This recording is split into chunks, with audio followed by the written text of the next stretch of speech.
so exciting. This is my first air frying experience. I have broccoli in here that I just put in. I drizzled lemon juice on it, garlic powder, salt and pepper, and red pepper flakes. I'll show you the results. So this is what it looks like after 4 minutes. It's starting to brown, and I think I'm gonna toss it. Right, so now this is 4 minutes on the other side.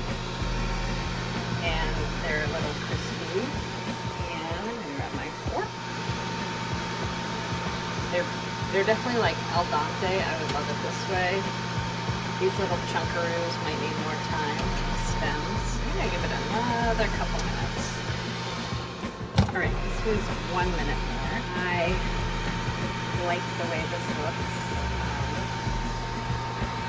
The florets look nice and crispy, especially on the tips and the smaller pieces.